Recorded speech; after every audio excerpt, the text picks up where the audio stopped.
County government is in the process of assessing the effects of recent floods. Our reporter Hussein Mohamed now joins us live with the details. Hussein, good evening.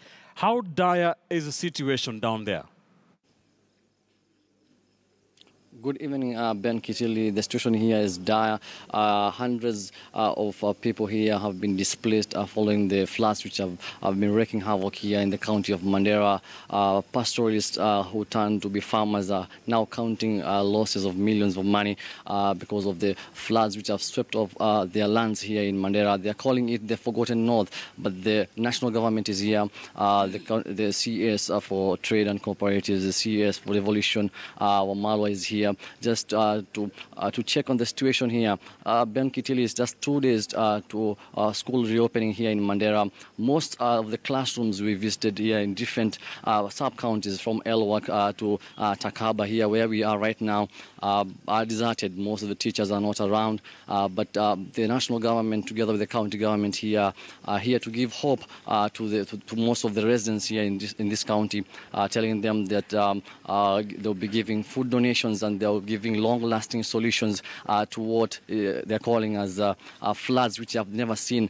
We spoke to different people, but right now with me, Ben is the CES for Trade, Hussein Mohamed, just to paint for us a picture of what they have been doing during the assessment today. Nam Karibu Bwana Waziri, just if you give us, in a nutshell, what did you assess today, and are you giving a long-lasting solution to the residents of Mandera? Well, as you've said, the issue has been quite serious. I think the rains have caused havoc in many parts of the country. It is not unique here to Northeastern. But unlike many other places where I think help is easily reachable, the problems that we have here is one of, being too far from the center, if you like. And given that people here feel so isolated from the rest of the country, they feel abandoned on occasions. And that is why myself, as a CS for Industry and Trade, also this is home, as well as the CS for Devolution, Wamalwa, is here together with a number of senior government officials from different ministries: health, irrigation, transport and infrastructure, National Youth Service, are all here to actually assess the damage that has been caused. And people here, I can tell you, are feeling extremely excited about the fact that they are being remembered by the national government as well as the county government to support them. Any solutions to the people here? What have you found out? Well, you see, we need to start thinking about developing long-term solutions. When it's drought, it's a problem for these people. When it's rain, it gets cut off. And so there are a number of initiatives that are long-term that is going to support the communities up in the north. The road from Isiolo to Moyale is a fantastic example of what investment in infrastructure is going to do. The work on developing infrastructure for northern Kenya has started through Garissa, Nuno, Madogash, and that is expected to proceed up to Mandera. It will take a bit of time, but programs are in place to support that. Secondly, the communities here depend largely on livestock. The government has put through the Ministry of Livestock an insurance scheme that has been traditionally largely for drought-related activities, but now, even when it rains, a number of animals lose their lives. And that is what we want to make sure that, working with the communities here, we can support them. The price of cabbage has gone high. The price of potatoes have gone high.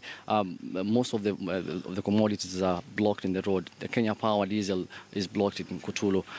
What are you telling the residents? Are they going to get back their lives back? I think we have a senior manager from Kenya Power from Nairobi who is here to explain to people what are some of the remedial actions that are being taken. There is some rationing. Yes, the problem of roads being impassable have affected some of these transportation and logistics issues. And hopefully this will be a temporary problem. Once I think the rains subside and, the roads open up, some of those things would be, much, much better.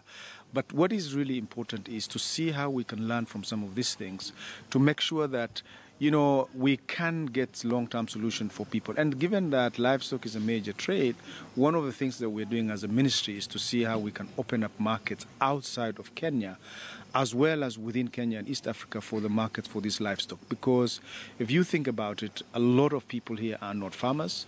Issues around education is becoming a problem because of some of the insecurity challenges that are happening. Drought is an issue, rain is an issue. And what I think they care about very much is anyone actually thinking about them? And what they have seen today and in the last few days with two of our ministers, myself and my colleague Eugene here, other government officials who are here, is an indication that I think they appreciate that they are in the plan of the national government, and power grid construction connecting to the national grid is now reached Garissa. The plan is to move that up to Wajir and eventually to Mandera. So the fact that these people have been quite supportive of the government initiatives is one that actually is now a demonstration that the government is also working with them to support their long-term initiatives. Thank you. Well, Ben Kitili, the CS is saying that the people are in the plan of the national government. We are waiting to see, will it be a story of the forgotten North, or with the people of Mandera County get solutions? Just in a brief, Ben Kitili, just to give you, we have the chairman in the parliament here of the agriculture, who just to give us in a nutshell, really what is happening in the parliament. What are going to is saying they're going to pass a law in parliament. Maybe karibu bwana mheshimiwa. Just give us in a glimpse, in a few minutes, what are you doing as the legislators here in Mandera? Thank you very much. The recent heavy rains experienced in many parts of Mandera County recently has left a lot of destructions in its midst. Homes have been destroyed, property worth millions have also been destroyed, hospitals flooded, and that is making it difficult for patients to access quality medical care. We also have had sanitation issues, for example, pit latrine overflowing and flowing directly into areas of eating places like restaurants, roads, and so on and so forth. What actually we are doing under the national government, the budget which we have passed in Parliament just a week ago, we had under National Irrigation Expanded Program, 2.8 billion was provided. This basically was to put about 7,000 acres under irrigation. We also have another program called National Water Harvesting Underground Exploitation. That also had 991 million. That also serves to be able to mitigate those whole issues.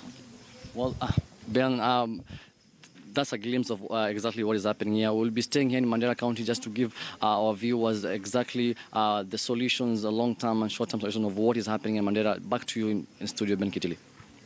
Hussein Mohamed there with the rest of the team and cameraman Martin Kyo in Mandera, one of the areas hardest hit by the rains, the heavy rains and the flooding. Now, elsewhere in politics, Baringo